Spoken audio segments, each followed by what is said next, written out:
MS Dhoni Virat கோலியால முடியாத captain Rohit Sharma பண்ணிட்டேன்னு சொன்னா நம்ப முடியல. அதுதான் உண்மை. சாம்பியன்ஸ் டிராஃபியோட குரூப் ஸ்டேஜோட லாஸ்ட் போட்டியான நியூசிலாந்துக்கு இங்கிலாந்துக்கு போன போட்டி நேற்று நடந்துச்சு.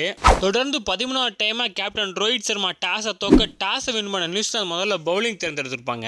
இந்தியன் டீம்ல ராணாக்கு போல வருண் சக்கரவர்த்தி பிளே பண்ண முதல்ல பேட்டிங் செஞ்ச இந்தியாவோட பேட்ஸ்மேன்ஸான சுப்மன் கில், ரோஹித் சர்மா, விராட் கோலி ஆட்டத்தோட ஆரம்பத்திலே அவுட் ஆக மிடில் ஆர்டர் பேட்ஸ்மேனான ஸ்ரேயஸ் ஐயர் ஒரு பக்கம் நல்லா பிளே பண்ணி 50+ ரன்ஸ் அடிக்க, அவர் கூட சேர்ந்து அக்சர் பட்டேல் நல்லா பிளே பண்ணி 40+ ரன்ஸ் அடிக்கணும். ஸ்ரேயஸ் ஐயர், அக்சர் பட்டேல், ஹார்திக் பாண்டியா அற்புதமான பேட்டிங்னாலையும் மேட் கண்டியோட அசத்தலான பவுலிங்னாலையும் டீம் இந்தியா ஃபர்ஸ்ட் இன்னிங்ஸ் முடிவில் 249 ரன் மட்டுமே அடிச்சிருப்பாங்க. செகண்ட் இன்னிங்ஸ்ல பவுலிங் போட வந்த டீம் இந்தியாவோட bowler Hardik Pandya, Varun Chakravarthy, Kuldeep Yadav, New Zealand top order பேட்ஸ்மேன்லாம் கழட்டி எடுக்க, இன்னொரு பக்கம் கேன் வில்லியம்ஸ் மட்டும் தனியா பிளே பண்ணி 50+ ரன்ஸ் அடிச்சிருப்பாரு.